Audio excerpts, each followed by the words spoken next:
So my name is Todd Ensign, or I guess in some circles it's Dr. Todd Ensign.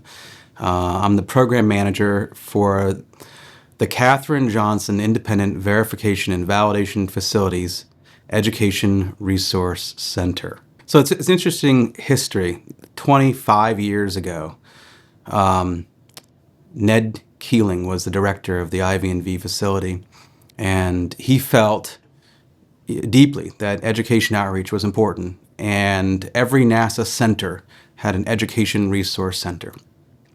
And so he worked with what ended up being a colleague of mine, Karen Davis, who was then a graduate student at West Virginia University, and Eric Pyle, who was a professor of science education, and they created the ERC. For about 5 years, it was at WVU, and then I personally was working at a nonprofit organization called the Adventure Group, but we were collaborating closely with the ERC to implement NASA projects like the GLOBE program, the Global Learning and Observations to Benefit the Environment. So there was this overlap while the ERC was managed by WVU, but I was adjuncting at Fairmont State, working with Dr. Deb Hemler, as well as Dr. Tom Rapine from the Geologic Survey, and writing these GLOBE program teacher education grants. They were improving teacher quality grants from the federal government. So it was an exciting time where we were running these summer institutes, and we were even hosting trainings at the Education Resource Center, the ERC, down at the IV&V facility. And when Karen got pregnant with twins, she said, "You know what? You're doing a lot of the work that we're doing here. You're helping expand the reach of NASA's ERC with all these grants. You should apply for a position here as I step down."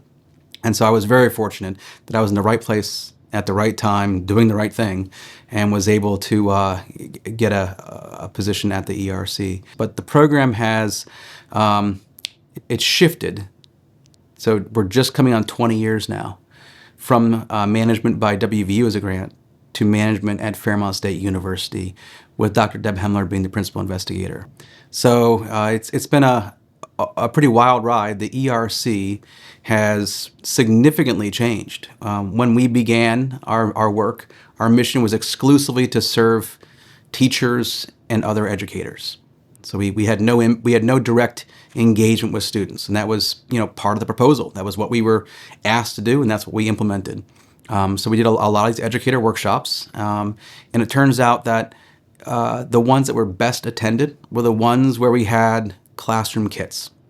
Now, the ERC's budget is very small. It covers our salaries, and it covers some travel, but it really doesn't have the resources to cover expanding the kits that we loaned out to teachers. So, for example, we had one portable planetarium called Star Lab. It's about $50,000. And that was the most popular kit we had. And then we had some GPS units, and those were the second most popular kit that we had. Other resources were all just paper and manipulatives and expendable supplies like styrofoam plates. And so I got the message pretty quick that teachers wanted access to tools they wouldn't have in their classroom.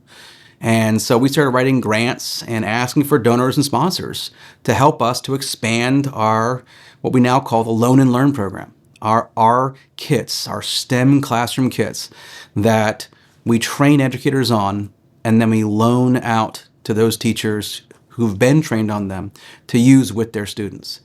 That program alone, that initiative, we can train up to about 1,000 teachers a year, and those teachers report back that they impact somewhere between 10 and 16,000 students a year. So the tools that we get through grants and donations and support end up in the hands of students, having a tremendous impact by providing engaging activities the teachers wouldn't otherwise have access to. Not many schools have their own $50,000 planetarium. Not many schools have their own $20,000 set of Lego robots and iPads and resources and curriculum and tools to help engage the kids in computational thinking and programming. And so that's what that program has brought to the state of West Virginia. Over the years, the requests for direct student engagement just kept getting louder and louder. I mean, I can't tell you how many phone calls I fielded. Do you have summer camps for our kids? No. we train the teachers, and you can borrow them and run your own camp. But it got to be the point where we had so many requests that I asked, can we modify the grant and start doing some direct student engagement?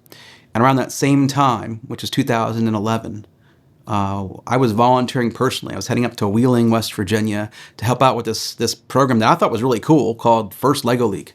And I was just volunteering on the week on a one day, a Saturday, to come up and serve as a judge. And there was a moment when I sat in this judging room and these students walked in. They presented this robot that they constructed, that they programmed, and how they solved these problems in this unique way that I realized I'm definitely not the smartest guy in the room. Like, these kids right here are way smarter than me. And I think we all go through a phase in our lives where we get concerned about the future. We're thinking, oh gosh, I don't know, it looks kind of grim out there. But this was a moment when I realized we're in really good hands. These kids are super smart.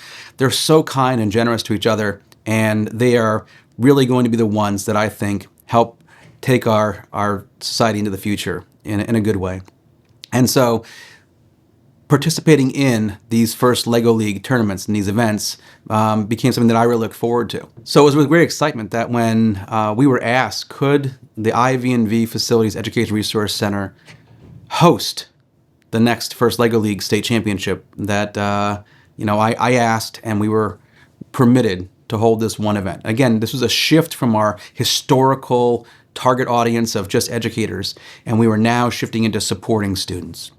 And then we held this first event in 2011, and someone prophetically came up to me and said, "Hey, Todd, robots are going to change your life." And I thought, sure, okay, yeah, okay, great. And I'll tell you what, never were truer words spoken. I think today, if you ask people around the state, hey, do you know, Todd, do you know what the ERC is? They say, oh, yeah, they run the robotics programs. And we do.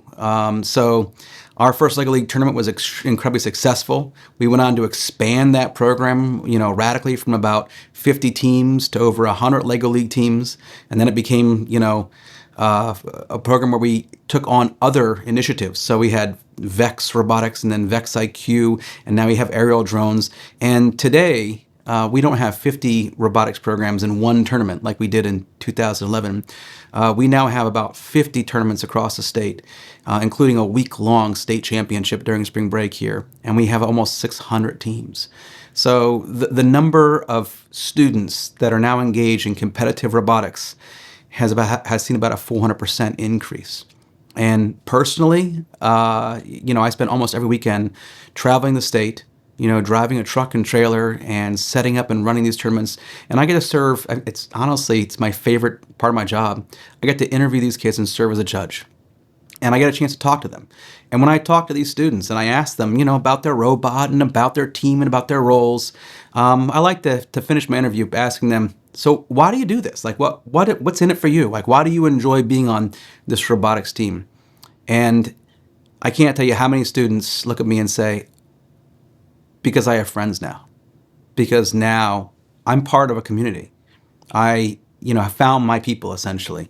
And so I think that's an incredibly meaningful thing. We know that when students have adverse childhood experiences, which is a tremendous part of the West Virginia population, unfortunately, the way to combat that is with positive childhood experiences. And after-school programs like First Lego League, like VEX Robotics, like the aerial drone programs, these outlets give these kids, not just another after-school program like a sport, but they connect them with those who are like-minded. They spend hundreds of hours building and rebuilding and coding their robots, practicing and flying their drones and communicating with each other, and then ultimately communicating with faculty like myself and like from other faculty across campus when they come to our big state championships. Back in 2011, we had one team that advanced on from West Virginia to represent West Virginia at the World Championship. Today, I was just going through and helping to plan how much funding we have and how many teams are going to be advancing. And we're going to have over 20 teams advancing to world-class tournaments representing our state. West Virginia isn't just involved in competitive robotics. We lead the nation. We're really making a mark, I think, in a positive way that we didn't in the past. And that's what the ERC is now a big part of. We are now probably better known for our engagement with competitive robotics than all of our education programs. But those are still what we primarily do. It's just that this is the most public-facing part of our program. My team and I will support about 38 events this year. And some of those events are multi-day tournaments that go on. And, thousands of kids will come to our campus here at Fairmont State. And when they come here, these aren't just, and I want every kid to come to campus. I think that, the more students that have a chance to come visit our campus, the more they'll realize that higher education isn't some unattainable goal. It isn't for some elite part of our population. It's for everyone. And I think every kid should at least have the opportunity to come and pursue higher education at whatever level they want. But once they get to campus, I think that their mindset changes. And they're coming with their grandparents who might be their primary caregivers. They're coming with their parents. They're coming with, their friends and family. And we want them to have the most positive experience. And so when they're here, I think it's a unique chance for our campus to reach out and engage them and support them and show them that this could be their home. And we run these events at $50 a team. There is no state, there is no region that I've heard of anywhere in the country that can afford to do this. And we can only do this because of our donors and sponsors. What I think is so unique about the NASA partnership with the Education Resource Center at Fairmont State University is that I'm a state employee at a state institution. I'm already essentially a faculty member who has access to, the resources here on campus. We can, sign out and use the Falcon Center. I do tournaments in every single higher ed university in the state, WVU, Marshall University, I can go on. But Fairmont State has, I think, the best and most unique resources in terms of an event space that is unique, allowing us to provide a tremendous footprint. We have, 3 gymnasiums that are all co-located on the ground floor of the Falcon Center, essentially. We have our own Main Street, where we have a Chick-fil-A, the largest Starbucks in the state. And we have our own 500-person dining hall and a conference center. We're able, by the generosity of our president, to use all these resources and have access to them. So we fill it. We flood the building.